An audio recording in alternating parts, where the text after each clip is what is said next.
Alright, hello and welcome. So, today I'd like to take the day, I suppose, to talk about the world record run that was just run recently on Sunday.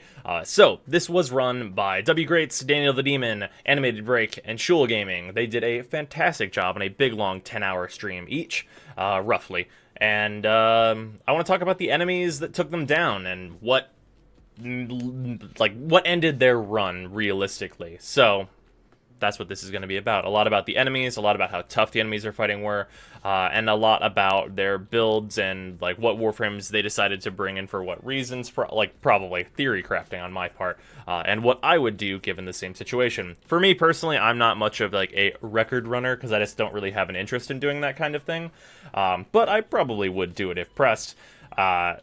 This is a really interesting thing for me just because this run is the outlier on what people are normally doing in Warframe, and it's really interesting to look at what that means for those enemies at those absurd levels. And speaking of absurd levels, let's talk about what took down Shul. So, Shul was running a Banshee with 5 Horma with this build. This build is incredibly powerful and lets kick out a lot of damage. Made the early waves hilariously easy, like trivial at best. But the enemy that they were fighting when everything went real bad is not trivial. Is very much not trivial. Is a level 2,369 Guardian Eximus Nullifier, which is incredibly strong. Not as incredibly strong as some of the other enemies we're going to talk about here, specifically one, given a caveat. But incredibly strong. Guardian Eximus have plus 50% to all resistances, which makes them incredibly tough, even beyond their really high EHP. That's a fucking enemy. These nullifiers are basically what ended their run, because nullifiers were being prioritized really hard, like you should, and they just couldn't output what they needed to output fast enough. Like, if you watch the last, say, 10 or so waves, you can see the enemies start to get to the point where they creep closer and closer to the pod, and this was kind of the breaking point of that due to there not being a frost bubble up, which is to be expected. This enemy is incredibly tough, as you can see. Well, let's get into what Daniel was fighting whenever the shit went down. Daniel was playing as Frost with this build, and personally, I'll be honest, I don't think this build is what is good to go for in general, but I think with what they were trying to do with their setup, it was alright. So the problem with this setup specifically for Frost is that your bubble isn't big enough to not allow a Bombard rocket to instantly take out the pod, because the blast from the Bombard rocket will still destroy the pod at this size of globe. So there's that. That is the thing that they avoided, like, entirely. That's not even what destroyed the pod. But I personally would choose a much larger globe than this. Just my opinion. But let's talk about the enemy that he was fighting whenever everything went bad. So, it is a level 2,136 Sanguine Eximus Ancient Healer, which is incredibly powerful, and the Sanguine modifier gives it 300% health, which is incredibly tough, giving it 82 million HP. Which is incredibly tough. Absurdly tough. In fact, of the group that they were fighting, this enemy was the actual toughest there, which is important, and we'll talk about that a little bit more in a minute. But this enemy is incredibly strong, and it was not even being focused on because it has so much HP, which is somewhat reasonable. Healers have that aura that makes everything around them harder to take down, and priorities are a little strange at these levels. So, then we have Animated Break, who was taken down by a 2,369 Shock Eximus Nullifier, which also has the plus 50% resistance, just doesn't have the Guardian boost for enemies around it, which has the same EHP as before. He was playing as a Loki Prime with 1 Forma with this build right here. This is pretty much as good as you're going to get for a Loki build. Like, it's... Ta-da! Like, it's a very, very strong Loki build.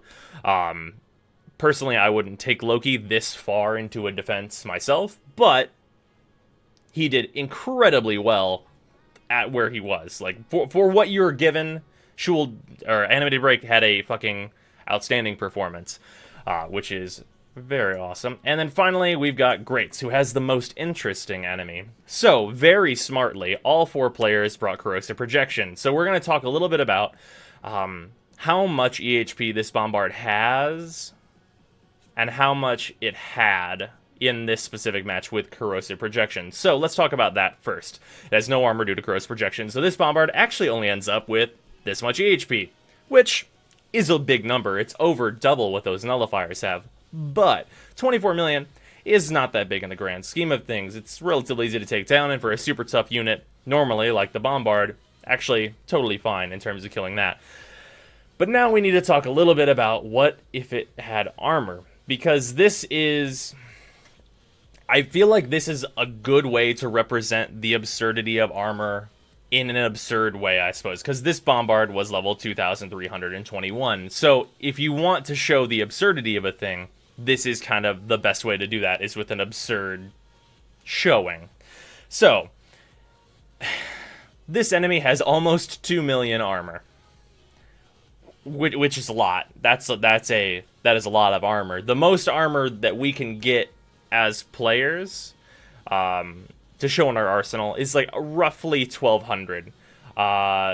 So 2 million is an amount more than that, which gives it this much damage resistance, which is not all right. But the thing that is more not all right than that is that this enemy, given armor, has this much EHP, 155 billion EHP, which turns out is more health than if you added together every single enemy present around the team when they failed their defense.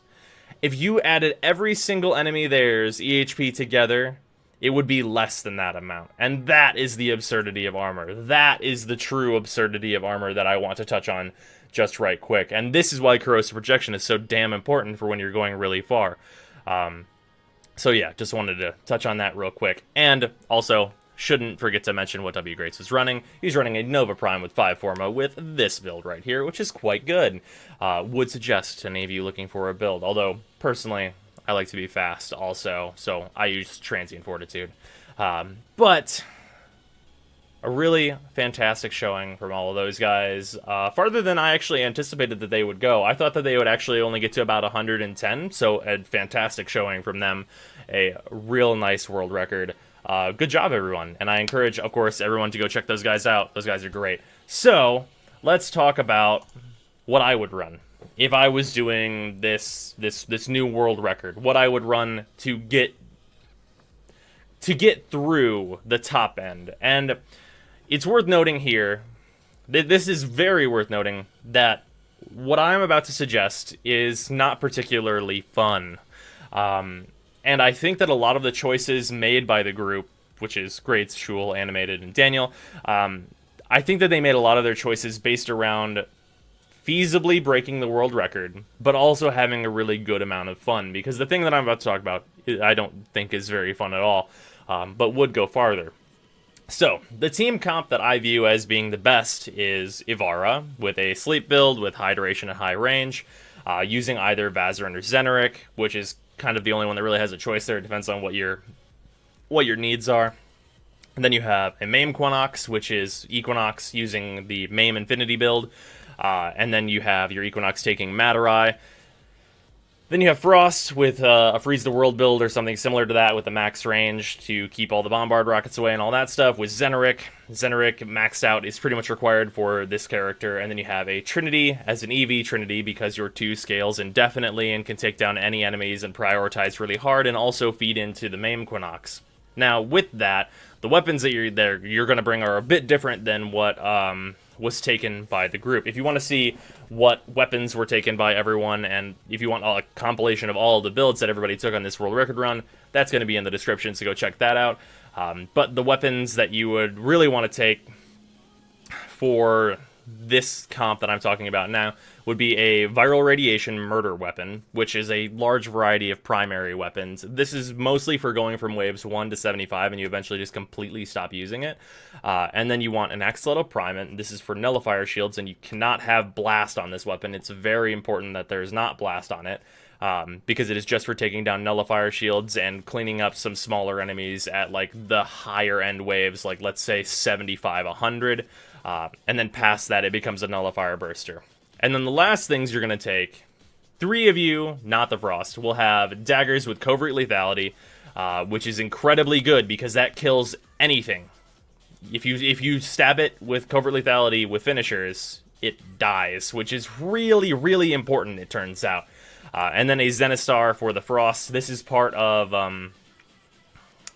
like a coverage thing and is not required, but is a bonus for the Frost to also be able to throw the Zenistar out and kind of clean up certain areas and keep things CC'd a little bit. That would have blast electric damage for constant stuns in an area. So there's that. And then beyond that, this group needs intense coordination, which is like you have to have some extra knowledge that I think a lot of players probably don't usually worry about, which is countering ancient buffs. Which is prioritizing which enemies around ancients you kill and killing the ancients first and things like that. Eximus prioritizing like what Eximus need to die first so that they don't just heal other enemies, like things like that. And like which enemies have the highest EHP at any given time. That knowledge is actually very, very important here. And then you have to know how to do the Equinox infinity stacking, which is not technically infinity, but it is 2 billion stacking, so take with that what you will. This comp will, of course, only get you so far. I think I messed around and it gets you to wave 250 without Equinox having to cast it 2 times. It might have only been 200. I don't remember exactly where it was. I did the math for a couple different things. But don't worry about that, because that's higher than the current world record, so it doesn't really matter. And then the high wave strategy that you would have would be you have 2 teams. You've got Trinity and Frost at the pod. And this is and when I say high wave, I mean the moment you are like past wave 90, let's say, this becomes the thing and things get really, really boring for the Frost. Your Frost is going to have a bad time at this point because of what is needed from them. So Trinity targets whoever is closest to your bubble, or prioritizes enemies that need to die right now, such as nullifiers, and is EVing kind of at all times. And the other thing that this Trinity needs to be able to do is to tell Equinox where Equinox needs to pop MAME to wipe out enemy groups. And even at this level, Equinox will wipe out enemy groups, and that's very important. So Frost's job is the worst one here.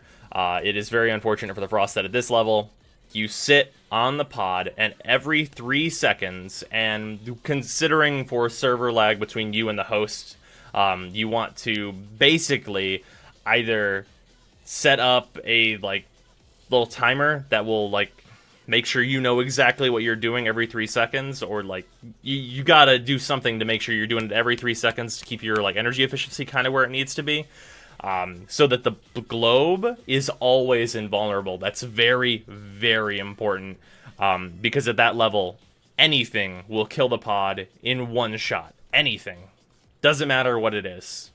So you don't want anything to come anywhere near you, period. So, unfortunately, Frost's role becomes hitting 3 every 3 seconds, and in those 3 seconds between times, he can throw the Zenistar out, but that's kind of about it, really, because that is, like, the job that keeps this going, in a way.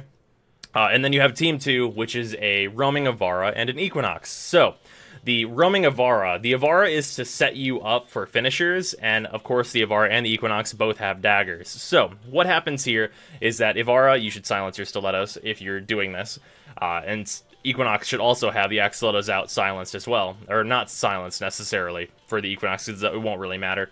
But the Avara will be keeping the Equinox invisible and setting enemies up for finishers. So, that's why the Avara has such long duration, so you can go with your Equinox and be constantly just murdering enemies.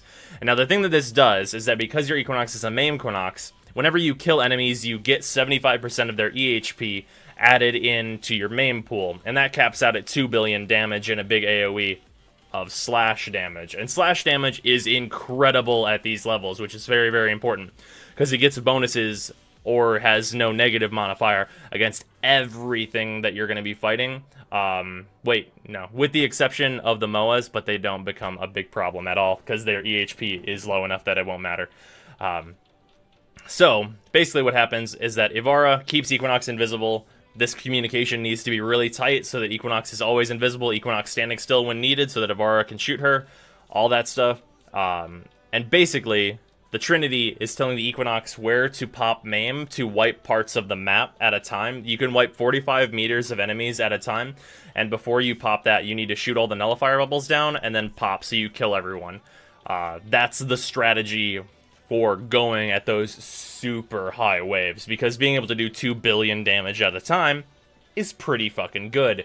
But yeah, I just wanted to take today to talk about some crazy shit, because it's not every day that you see over level 2000 enemies. And for anyone that would like to see me doing the MAME Quinox thing, I have a video up of whenever we had the 9999 alert, which is level basically 10,000 enemies. When we had that alert go on, I used MAME Quinox and Jacob brought Ivara, so if you want to see how that works, you can go watch that archive. I might have to do some digging around for it. I'll try and find it myself, but if it's not in the description, please someone link it to me if you find it, because I might not have time to go back and find that, or I might not be able to find it within a reasonable amount of time by the time this needs to go up. But anyway, yeah, I just wanted to take some time to talk about the world record and say that those guys did a fucking amazing job, and then talk about what I view as the best group comp for going super far. But yeah, congratulations on setting the new world record, everybody. That was fantastic. I'll see everybody tomorrow.